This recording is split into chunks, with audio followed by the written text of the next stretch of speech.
اطالوی مصوری کی دنیا میں ایک سے بڑھ کر ایک مصور موجود ہیں جنہوں نے آرٹ کی دنیا پر حکمرانی کی، لیکن ایسے مصور بھی ہیں جنہیں زندگی نے مہلت کم دی لیکن پھر بھی آرٹ کی دنیا میں انہوں نے اپنی قابلیت کا سکہ چلایا۔ اطالوی مصور رافیل بھی ایسا ہی نبض شناس مصور تھا جس نے زمانے کی نبض پر ہاتھ رکھ کر ایسے شاہکار تخلیق کیے جن کو دیکھ کر آنکھیں خیرہ ہو جائیں۔ رافیل کی پیدائش 1483 جبکہ وفات 1520 کی ہے۔ زندگی نے اس کو صرف 37 برس کی مہلت دی، مگر اس میں بھی رافیل نے اپنے فن کو ثابت کر دیا۔ اس نے ایسے کرداروں کو پینٹ کیا جن کو ہم صرف تخیل میں سوچ سکتے ہیں، جن سے ملاقات صرف خوابوں میں ہو سکتی ہے، مگر ان خوابیدہ نقوش کو رافیل نے کینوس پر ایک زندہ حقیقت میں ڈھال دیا۔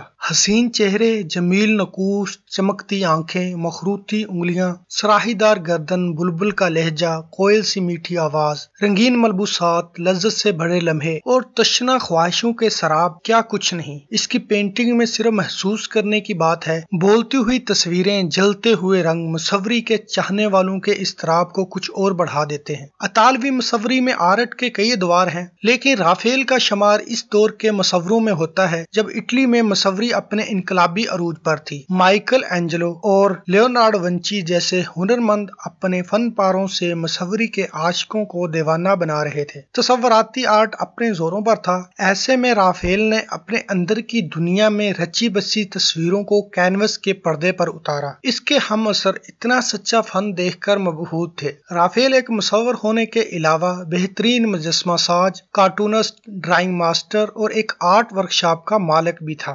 ورکشاپ کے کام سے اس نے فن مصوری کی بہت خدمت کی۔ اس کی بہت ساری تصاویر دنیا کی بہترین آرٹ گیلریوں میں ملیں گی۔ گرجا گھر کی دیواروں پر اور مذہبی شخصیات کے گھروں پر اس کے فن پارے آویزاں ملتے ہیں۔ دنیا بھر میں رہنے والے اس کے مداحوں کی خواب گاہیں اس کی تصاویر سے سجی ہوئی دکھائی دیں گی۔ مصوری کے حسن کو پسند کرنے والی شہزادیوں کے سرہانے اور دیوار پر آرٹ کے اس شہزادے کی پینٹنگ آویزاں نظر آئے گی۔ یہ اعزاز صرف اسی مصور کو حاصل ہے۔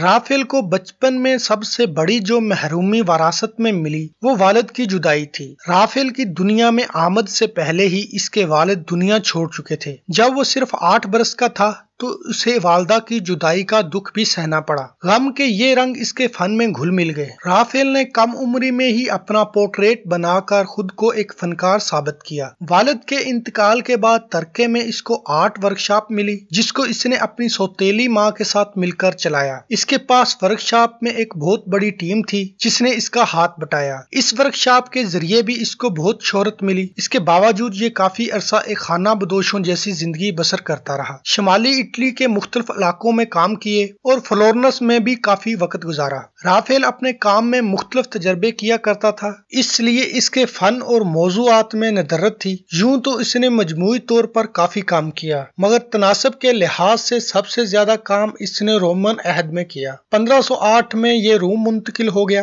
یہاں کئی جدید مذہبی شخصیات سے ملاقاتیں کی۔ اس نے یہاں جس نوعیت کا کام کیا اس میں اس کا مقبول ترین کام رافیل رومز تھا۔ اس عرصے میں رافیل نے تقریباً 50 پینٹنگز بنائی جنہیں دنیا بھر میں مقبولیت ملی۔ اس نے بہت سارے پورٹریٹ بھی بنائے جس میں 2 پوپ جولیس اور لیو ایکس تھے۔ اس کے علاوہ اس نے اپنے ایک بہت قریبی دوست کا پورٹریٹ بنایا اور کچھ کارٹون بھی بنائے۔ اٹلی کے مشہور مصنف، مصور اور تاریخ دان جیورجو ویساری نے رافیل کی زندگی اور فن پر بہت تفصیل سے روشنی ڈالی اور اس کے بارے میں تفصیل سے آرٹ کی دنیا کو آگاہ کیا۔ رافیل نے اپنے استاد پرگیونیو سے بہت استفادہ کیا۔ اس کے ابتدائی کام میں اپنے استاد کے کافی اثرات دکھائی دیتے ہیں۔ رافیل فن تعمیر سے بھی وابستہ رہا۔ اطالوی فن تعمیر کی تاریخ میں ایک مختصر وقت ایسا بھی آیا جب رافیل کا شمار اٹلی کے اعلیٰ درجے کے ماہر تعمیرات میں ہونے لگا۔ یہ ڈرائنگ بنانے میں بھی ماہر تھا۔ اس کی خوبی یہ تھی یہ بہت تیزی سے ڈرائنگ کو مکمل کیا کرتا تھا۔ ڈرائنگ کے متعلق اس کا ایک نہایت اہم نوعیت کا کام کچھ ایسی تصویریں تھیں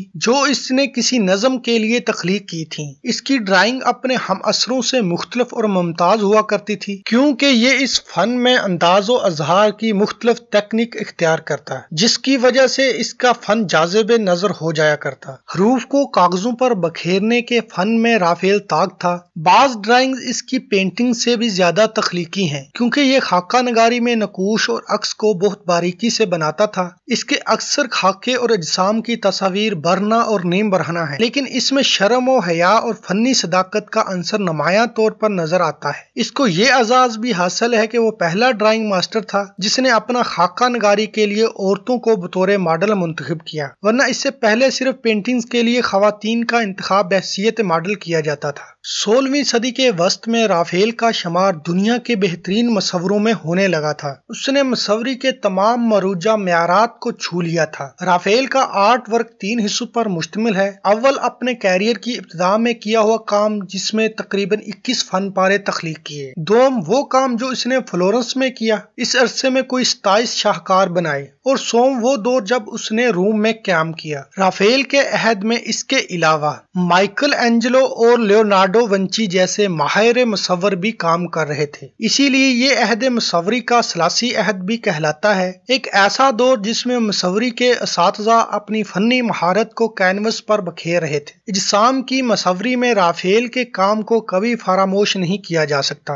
رافیلز رومز کو اس نے ایک نظم کے بیانیے کی طرح پینٹ کیا۔ اس آرٹ کے شاہکار نے رافیل کو پوری دنیا میں متعارف کروا دیا۔ رافیل کی بنائی ہوئی مشہور زمانہ پینٹنگز میں سے 2 بہت مقبول ہیں، جن میں سے ایک اسکول آف ایتھنز ہے۔ یہ تصویر دنیا کی ان چند پینٹنگز میں سے ہے جو فریسکو تکنیک پر بنی ہوئی ہے۔ فریسکو تکنیک کی بنیاد مورال پینٹنگ ہے، یعنی ایسی پینٹنگ جو براہ راست دیوار پر بنائی جائے۔ یہ تصویر 1510 سے 1511 کے درمیانی عرصے میں بنائی گئی۔ اسکول آف ایتھنز کے جمالیاتی پہلو بیان کرتے ہیں کہ رافیل نے کینوسز اور دیواروں پر ایک دنیا آباد کی، ایک ایسا جہاں جس میں ارسطو اور افلاطون جیسے مفکر اور فلسفی محو گفتگو ہیں۔ دنیا کے دیگر عالم بھی سوچ میں غرق ہیں۔ صرف یہی نہیں بلکہ حسن کی پیکر دیویاں بھی اس تصویر میں نمایاں ہیں۔ بچوں کی معصومیت اور زندگی کے رنگ ان کے لباس اور چہرے کے تاثرات سے چھلک رہے ہیں۔ رافیل کی دوسری مشہور painting the vision of a night ہے۔ اس تصویر کو بنانے کے لیے اس نے مصوری کی ایک خاص تکنیک ایگ رمپیرا کا استعمال کیا، یعنی پانی اور انڈے سمیت کئی اجزاء کے عناصر کے پیسٹ سے پینٹنگ بنائی۔ اس تکنیک کو مصوری میں کلاسیکی درجہ حاصل ہے۔ اس پینٹنگ کا جمالیاتی پہلو یہ ہے کہ ایک جنگجو صرف تلوار اور کشت و خون کا ہی دلدادہ نہیں ہوتا، اس کو صرف جسم پر ہی زخم نہیں لگتے بلکہ زندگی کی لڑائی میں اس کی روح بھی گھائل ہوتی ہے، اس کے خواب بھی ٹوٹتے ہیں۔ وہ پاپ پیادہ زندگی کو جینے اور اپنے ادرشوں کو پا لینے کی تمنا لیے تشنگی کی راہ پر چلتا رہتا ہے۔